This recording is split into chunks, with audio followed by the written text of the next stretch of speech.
সমাজের সব শ্রেণী থেকে জেএমবি কর্মী সংগ্রহ করছে কিভাবে? ঢাকার কল্যাণপুরে নিহত সন্দেহভাজন জঙ্গিদের মধ্যে ছিল সমাজের উচ্চবিত্ত থেকে শুরু করে গ্রামের একেবারে দরিদ্র পরিবারের সন্তান। জেএমবির মতো সংগঠন যে সমাজের সব শ্রেণী থেকেই এভাবে কর্মী সংগ্রহ করতে সক্ষম হচ্ছে, এতে নিরাপত্তা বিশ্লেষকরা কতটা বিস্মিত।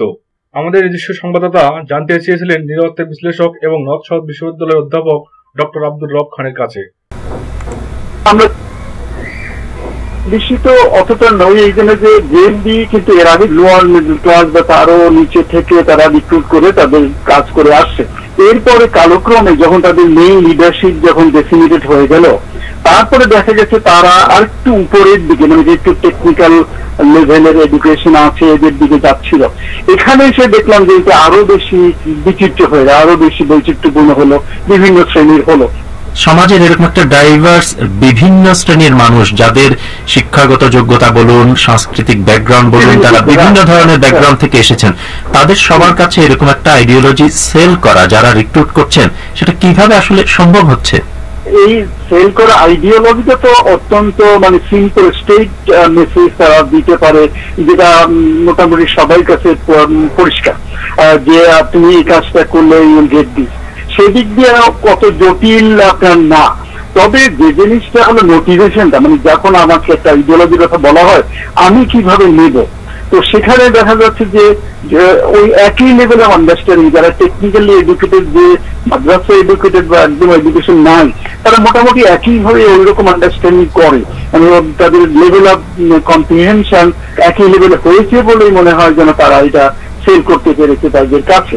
তো এই যে যেটা বলা হচ্ছিল জেএমবি কে বাংলাদেশে প্রায় নিশ্চিহ্ন করে দিয়েছিল বলে দাবি করছিল বাংলাদেশের নিরাপত্তা বাহিনী, তাদের নেটওয়ার্ক ভেঙে দেওয়া হয়েছিল, তাদের সব নেতৃস্থানীয় যারা, তাদের ধরে বিচার করে অনেককে ফাঁসিও দেওয়া হয়েছে।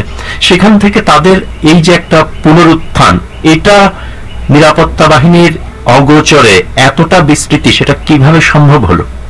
সেটা আমরা কিন্তু টের পাচ্ছিলাম। প্রথমত একটা জিনিস আমাদেরকে মনে রাখতে হবে যে বাংলাদেশের যতগুলো গ্রুপ আছে, হুদি থেকে শুরু করে জেএমবি, এরপর Hizbut Tahrir, Ansarullah Bangla team, Ansarul Islam, এদের মধ্যে মোটামুটি একটা কমন প্ল্যাটফর্মের ডিক্লারেশন তো আগেই ছিল।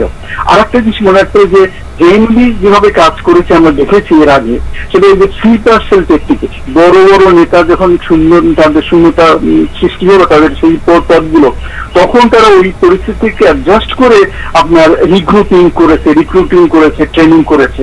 এভাবেই তারা আপনার কাজগুলো করে এখন যেটা দেখা যাচ্ছে যে আমাদের অগোচরে এরা অত্যন্ত শক্তিশালী আপনার গ্রুপ হিসাবে ইমার্জ করেছে। অনেকে যেটা বলছেন যে ঢাকা শহরেই যেখানে তাদের এই ধরনের তৎপরতা আমরা দেখছি, বাংলাদেশের অন্যান্য প্রত্যন্ত এলাকায় তাদের শেকড় কতটা গভীরে, সেটা নিয়ে অনেকে আশঙ্কা প্রকাশ করছেন। আপনার কি ধারণা এই সংগঠনের শক্তি এবং বিস্তৃতি এখন আসলে কতটা হয়েছে বাংলাদেশে?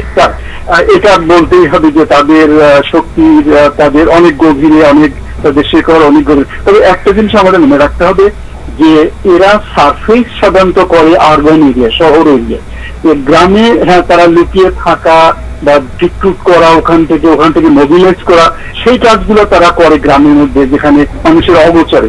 কিন্তু তাদেরকে ওই কাজের ম্যানিফেস্টেশন বা কাজ অপারেশন করা যেটাকে বলা হয়, সেটা কিন্তু তারা আরবান এরিয়ায় করে। কাজে আমরা দেখছি এই জন্য শহরের প্রাণ কেন্দ্র বা এইসব জায়গায়ও কিন্তু তারা হাইড আউট গড়ে তুলছে, আস্থানা গড়ে তুলছে।